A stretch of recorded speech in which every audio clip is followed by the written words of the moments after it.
आज हम लोग ये देखेंगे कि वर्गीकृत आंकड़ों का माध्य किस प्रकार से ज्ञात किया जाता है।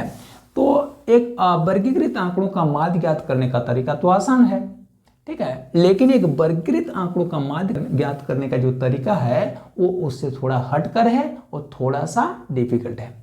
तो यहाँ देखेंगे वर्गीकृत आंकड़ों का माध्य कैसे निकालेंगे। तो वर्गीकृत आंकड़ों का माध्य निकालने से पहले कहना है कि आप देख लें कि आपके लिए गए वर्ग अंतराल अपवर्जी में है कि नहीं है। अगर अपवर्जी वर्ग अंतराल में नहीं है तो पहला जरूरी काम यह होगा कि आप अपने प्रयास से समावेशी वर्ग अंतराल को अपवर्जी वर्ग अंतराल में पहले कन्वर्ट कीजिए, बदलिए, उसके बाद ही आपका काम हो सकेगा।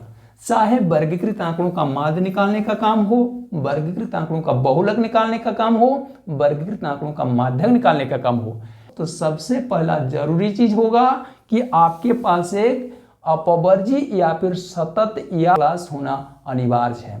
अगर नहीं है तो समावेशी वर्ग अंतराल को अपवर्जी वर्ग अंतराल में कन्वर्ट करना सीखिए और पहले उसको बदल लीजिए और उसके बाद ही काम को आगे बढ़ाइए, ठीक है। तो देखिए हम लोग चेकअप कर रहे हैं, पहले वर्ग की ऊपरी सीमा का मान दूसरे वर्ग की निम्न सीमा के समान, दूसरे वर्ग की ऊपरी सीमा का मान तीसरे वर्ग की निम्न सीमा के समान, फिर देखिए यहाँ पर तीसरे वर्ग की ऊपरी सीमा का मान चौथे वर्ग की निम्न सीमा के समान, फिर चौथे वर्ग की ऊपरी सीमा का मान पांचवें वर्ग की निम्न सीमा के समान है। तो यानी यह वर्ग अंतराल जो है वह अपवर्जी वर्ग अंतराल में है। तो यदि ये अपवर्जी वर्ग अंतराल में है तो उस स्थिति में तो देखेंगे अपवर्जी वर्ग अंतराल में जब हो गया तो इनका माध्य से ज्ञात किया जाता है। पहला तरीका है प्रत्यक्ष माध्य विधि, दूसरा तरीका है कल्पित माध्य विधि, है ना, एज्यूम्ड मीन मेथड्स, और तीसरा है पग विचलन विधि। लेकिन ये तीनों ही विधि में आपको माध्य की ही प्राप्ति होगी, कोई अन्य मान प्राप्त नहीं होगा। तो सबसे पहले हम लोग प्रत्यक्ष माध्य विधि के द्वारा माध्य किस प्रकार से ज्ञात किया जाता है इसके तरीका को समझते हैं। पर अपवर्जी वर्ग अंतराल दिया है, यहाँ उसकी संगत बारंबारता भी दी हुई है। आप क्या करेंगे, सबसे पहले इस अपवर्जी वर्ग अंतराल का वर्ग चिन्ह या फिर क्लास मार्क ज्ञात करेंगे। तो अपवर्जी वर्ग अंतराल का क्लास मार्क या वर्ग चिन्ह किस प्रकार से ज्ञात किया जाता है, सीमा प्लस उच्च सीमा by 2, lower limit plus upper limit by 2 करना है। जैसे पहला वर्ग है 0 से लेकर 10 का, उसका वर्ग चिन्ह कैसे निकलेगा, निम्न सीमा 0 और उच्च सीमा 10, ये दोनों को जोड़िए तो 0 और 10 जोड़ दोगे कितना होगा 10, उसको 2 से डिवाइड कर दोगे तो कितना हो जाएगा 5।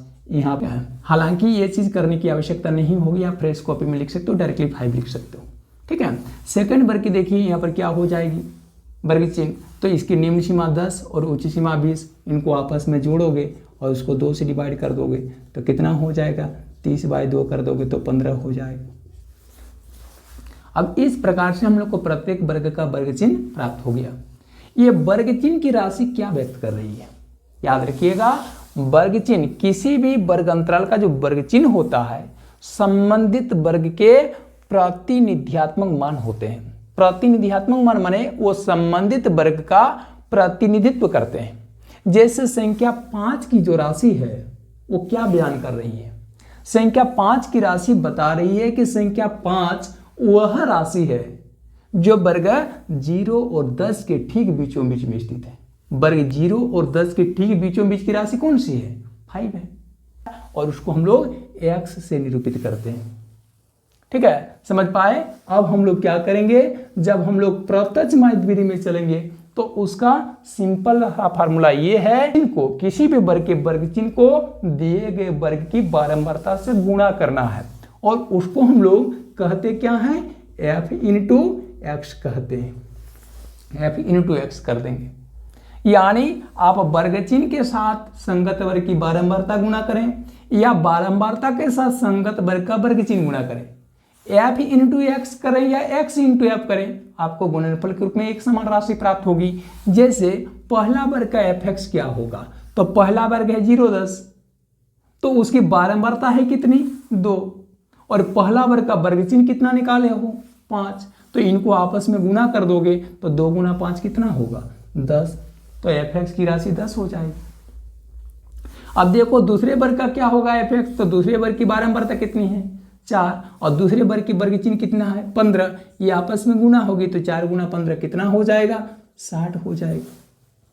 तीसरे वर्ग का fx क्या होगा, तो तीसरे वर्ग की जो बारंबारता है 3 वो गुणा होगी तीसरे वर्ग का वर्ग चिन्ह 45 से 25 से, तो 3 गुना 25 कितना हो जाएगा, 75 हो जाएगा। तो ये ढंग से हम लोग fx निकाल ली, आसान है।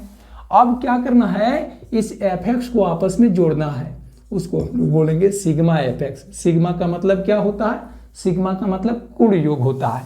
तो कुल योग किसका कुल योग, fx का कुल योग, तो इसे आपस में जोड़ दें आप लोग। 500 कितना हो गया 90। तो यानी सिग्मा fx कहो या fx का कुल योग कहो, वो कितना हो गया 590 हो गया। और यहाँ पर सिग्मा f का मान कितना होगा, सिग्मा f का मतलब है दिए गए या लिए गए आंकड़े में बारंबारताओं का कुल योग कितना है, तो इन्हें आपस में जोड़ोगे तो 2 और 4 6, 6 और 3 9, 9 और 5 14 और 6 कितना 20। तो यहाँ पर सिग्मा f हो गया 20 और यहाँ सिग्मा fx हुआ 590, है ना। इसलिए प्रत्यक्ष माध्य विधि में, प्रत्यक्ष माध्य विधि में क्या होगा, प्रत्यक्ष माध्य विधि में आप क्या करेंगे, माध्य ज्ञात करने का सूत्र जो होता है वो सूत्र होता है sigma fx by sigma f। fx का मान कितना निकाले आपने 590 और सिग्मा जो है f का मान कितना निकाला आपने 20। इनको 20 से डिवाइड कर दें तो 0 0 की राशि कट जाएगी, 59/2 कर दोगे कितना हो जाएगा 29.5। ये आपका आंसर हो गया। ये तरीका जो होता है वो हम लोग के लिए थोड़ी कठिनाई पैदा करता है। तो पहला चीज हो गया कि वर्ग चिन्ह का मान कई बार की क्या होता है, वर्ग चिन्ह का मान कभी कभी छोटी राशि नहीं रहकर बड़ी राशियां हो जाती है, f इंटू एक्स करना क्या हो जाएगा, मुश्किल हो जाएगा। या फिर ऐसा भी हो सकता है कि वर्ग चिन्ह का मान दशमलव में प्राप्त हो जाएगा, तो दशमलव में प्राप्त होने पर यहाँ पर गुणा करना माने f इंटू एक्स करना आपके लिए मुश्किल हो जाएगा। तो उस समस्या का निराकरण करने के लिए हम लोग क्या करते हैं, तब प्रत्यक्ष माध्य विधि में जब असुविधा होती है तो ठीक नेक्स्ट वाले नंबर पे आ जाते हैं, कल्पित माध्य विधि से उसका माध्य निकालते हैं। तो कल्पित माध्य विधि में क्या होता है, तो कल्पित माध्य विधि में थोड़ा सा चेंजिंग होता है, बहुत ज्यादा चेंजिंग नहीं होता है प्रत्यक्ष माध्य विधि से। तो उसमें आपको fx नहीं करना है, उसमें xx का कॉलम नहीं होगा। क्या होगा उसमें, तो जैसे बाकी चीजें ज्यों का त्यों रहेगी, यानी कहने का मतलब है आपके पास एक अपवर्गी वर्ग अंतराल होना अनिवार्य है और एक अपवर्गी वर्ग अंतराल है। अब यही सवाल को यदि हम कल्पित माध्य विधि से बनाएंगे तो कैसे बनाएंगे, तो बारंबारता होनी चाहिए, तो बारंबारता भी है। अब आपको क्या करना है, वर्ग चिन्ह ज्ञात करना, तो वर्ग चिन्ह भी ज्यों का त्यों ज्ञात कर लेना है। यहां तक कोई चेंजिंग नहीं होगा, कल्पित माध्य विधि में यहां तक कोई चेंज नहीं होगा, प्रत्यक्ष माध्य विधि जैसा ही यहां तक होगा। इसके आगे चेंजिंग होगा, इसके आगे क्या चेंजिंग होगा, इसके आगे आपको चेंज करके क्या करना पड़ेगा, एक कल्पित मान लेना पड़ेगा। कल्पित का मतलब है कल्पनायुक्त मान, वो कल्पित मान जिसको हम लोग कहते हैं एज्यूम्ड मीन, ठीक है, क्या कहते हैं एज्यूम्ड मीन, और उसको हम लोग निरूपित करते हैं अंग्रेजी के ए लेटर से, इसमें से लेना है। अब आप कहेंगे यहां पर जो कल्पित मान है या कल्पित माध्य मान है वो कहां से लेंगे हम, कल्पित माध्य मान, तो यहां वर्ग चिन्ह में से आप किसी को भी कल्पित मान मान सकते हो, कल्पित माध्य मान मान सकते हो। चाहे तो 5 को मान सकते हो, 15 को मान सकते हो, 25 को भी मान सकते हो, 35 को भी मान सकते हो, 45 को भी मान सकते हो। लेकिन सुविधा किसमें होगी, तो याद रखिएगा सुविधा उसमें होगी जो बीच में स्थित है। यानी कहने का मतलब है यहां जो वर्ग चिन्ह देख रहे हो 1 2 3 4 5 वर्ग अंतराल वर्ग चिन्ह है, तो 5 में से बीचों बीच कौन सा वर्ग अंतराल होगा, कौन सा वर्ग चिन्ह होगा 25। बीचों बीच का जो वर्ग चिन्ह है वो 25 है, क्योंकि 25 के ऊपर भी देखिए 2 वर्ग चिन्ह है और 25 के नीचे भी 2 वर्ग चिन्ह है, तो ठीक बीचों बीच में क्या हो गया 25। तो आप यदि इसको ले लेते हो कल्पित माध्यमान, तो उस स्थिति में आपको बड़ी ही सहूलियत होगी गुणा करने में, जोड़ घटाव करने में, ठीक है। लेकिन अगर कोई विद्यार्थी जिद पकड़ लेंगे कि क्या हम 35 को नहीं ले सकते हैं का मान, बिल्कुल ले सकते हो, कोई दिक्कत नहीं है। बस कहेंगे क्या ए के मान के रूप में 5 को नहीं लिया जा सकता, ले सकते हो, वो आपकी मर्जी है। ए के रूप में 45 को नहीं ले सकते, उसको भी ले सकते हो। लेकिन हम सबसे अधिक सुविधा होगी, सबसे अच्छे चिन्ह में जो बीचों बीच का मान उसको ए मान लेते हो तो उसमें बड़ी सहूलियत होगी आपको। इसलिए अक्सर इन मानों में से जो बीचों बीच में रहता है उस मान को ही हम लोग कल्पित माध्य मान या फिर एज्यूम्ड मीन मान लेते हैं। ठीक है, अब ध्यान दोगे, मान के चलिए ऐसा रह गया कि और कोई जो है कह सकते हो एक वर्ग चिन्ह रह जाता, 6 वर्ग चिन्ह हो जाता, 5 गो रहा तब तो 25 को लिया, 6 गो रह जाता तो किसको लेते आप। अच्छी सुविधा होगी जो आपका ठीक बीचों बीच हो या उसके आसपास में हो। तो ठीक बीचों बीच में इसमें तो मिलेगा नहीं, तो ठीक बीचों बीच में नहीं मिलेगा तो याद रखिए या तो आप तीसरा को ले लें और तीसरा की इच्छा नहीं होगी तो आप चौथा को ले लें, आपको सुविधा होगी। हो तो ये 25 के मान को हम लोग ये मान लेंगे और क्या करेंगे, हम लोग एक डी का मान का कॉलम प्राप्त करेंगे। तो डी कैसे प्राप्त होता है जी, तो डी प्राप्त होता है किस प्रकार से प्राप्त होता है, x माइनस ए करने से प्राप्त होता है। किसी भी वर्ग का जो वर्ग चिन्ह है उसमें ए के मान को माइनस करो, जो राशि प्राप्त होगी उसको डी का नाम दिया जा सकेगा। जैसे उदाहरण में पहला वर्ग का डी क्या होगा, तो हमने पहला वर्ग का वर्ग चिन्ह कितना निकाला है 5, तो 5 में से करना क्या है, माइनस कर देना है। ठीक है, क्या माइनस करना है, ए का मान 25 को माइनस कर देना है। तो 5 में 25 माइनस कर दोगे कितना निकलेगा जी, -20 निकलेगा। समझ पा रहे हो, तो -20 हो गया पहला वर्ग का क्या डी। दूसरे वर्ग का डी कैसे निकलेगा, तो दूसरे वर्ग का डी का निकालने के लिए आपको दूसरे वर्ग का जो वर्ग चिन्ह है 15 उसमें माइनस कर देना पड़ेगा। क्या माइनस करना पड़ेगा, दूसरे वर्ग के वर्ग चिन्ह 15 में माइनस कर देना पड़ेगा ए का मान 25 को, तो 15 माइनस 25 कर दोगे कितना हो जाएगा -10। वो हो गया दूसरे वर्ग का डी।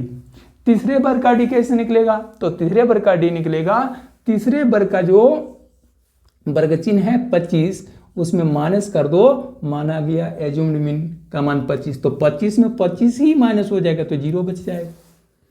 अब डी प्राप्त हो जाता तो उसके बाद क्या करना है आपको, f इंटू एक्स कर रहे थे पिछला वाला में, प्रत्यक्ष में इसमें f इंटू एक्स नहीं f इंटू डी होने लगेगा।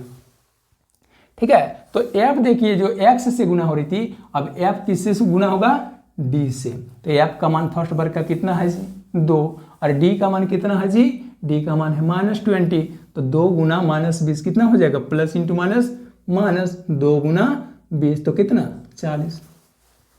सेकेंड वर्ग में क्या होगा एफ डी, तो सेकेंड वर्ग की बारंबारता 4 है, वो गुना हो जाएगी सेकेंड वर्ग का डी का मान -10 से, तो प्लस इंटू माइनस माइनस और 4 गुना 10 कितना, इसमें भी 40 हो गया।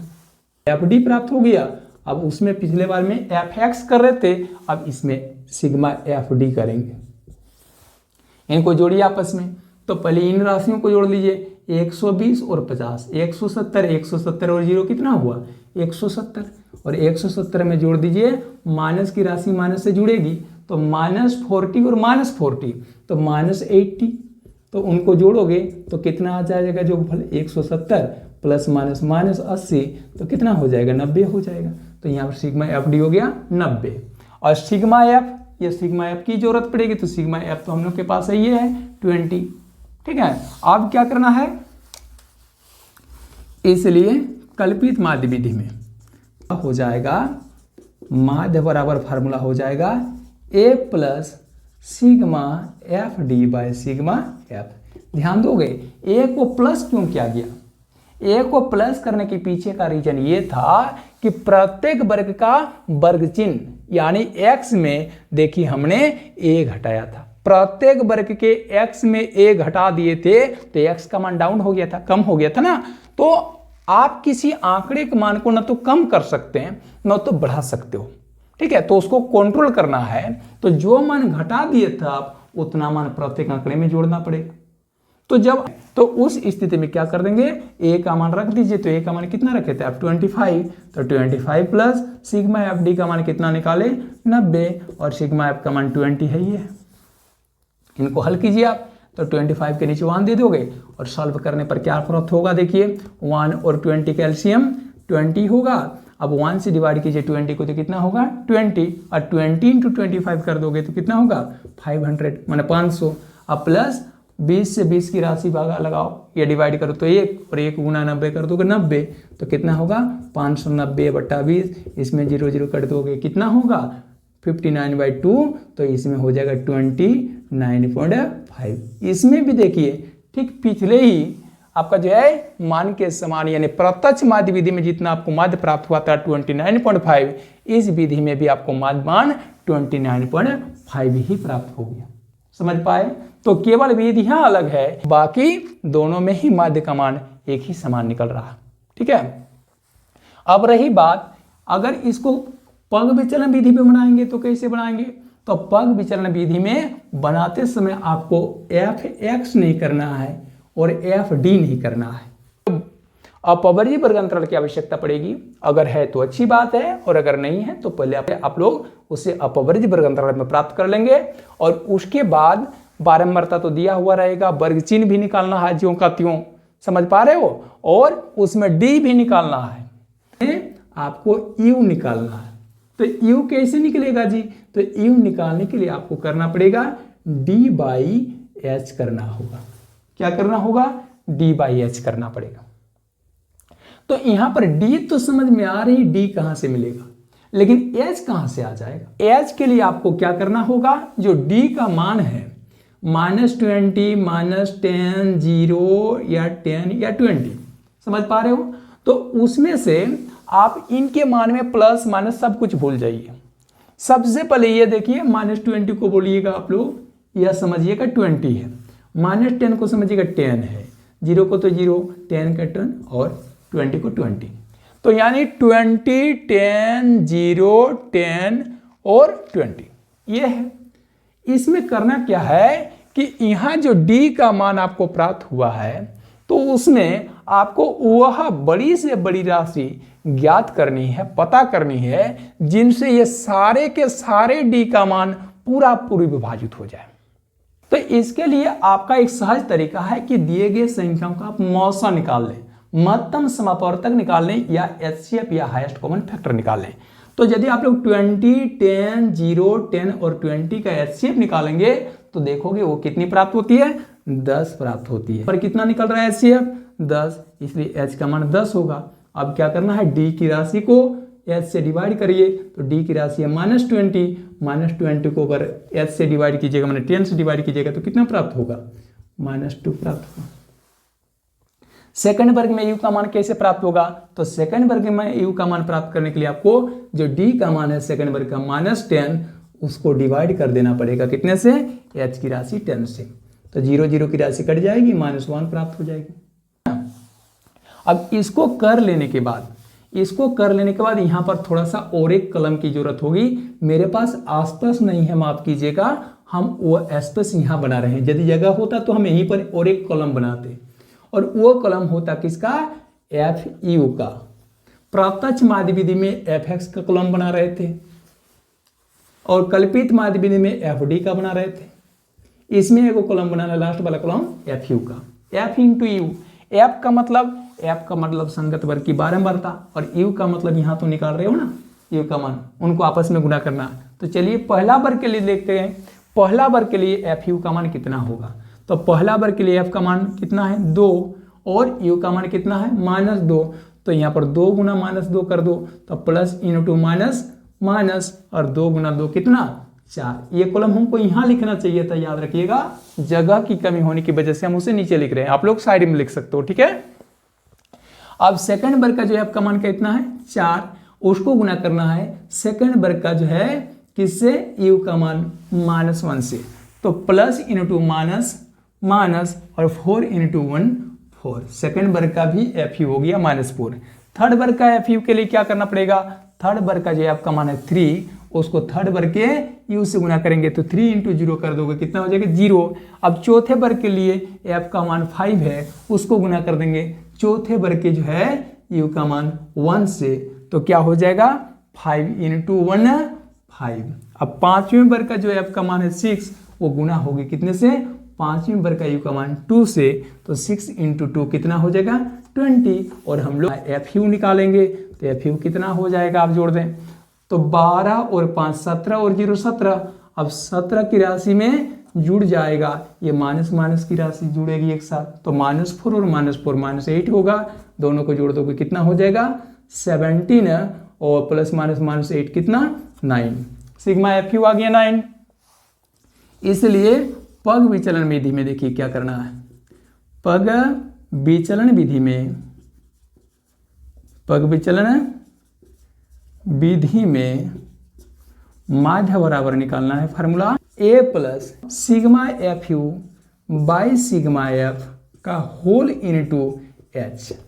ए का मान रख दें, ए का मान कितना माना था 25 प्लस सिग्मा एफ यू क्या आ गया 9 और सिग्मा एफ कितना आया, सिग्मा एफ तो वही था 20 और इनटू एच का मान देते तो एच का मान कितना आया है, एच का मान हमने कितना लिया था 10 लिया था। इस जगह पर देखिए तो 10 से अब इसको हल कर लें, इसमें भी देखिए 29.5 आ रहा है। तो एक ढंग से चाहे प्रत्यक्ष माध्य विधि से प्राप्त करें, कल्पित माध्य विधि से प्राप्त करें या पग विचलन विधि से प्राप्त करें, से एक ही समान मान, एक ही समान माध्य मान प्राप्त हो रहा है 29.5।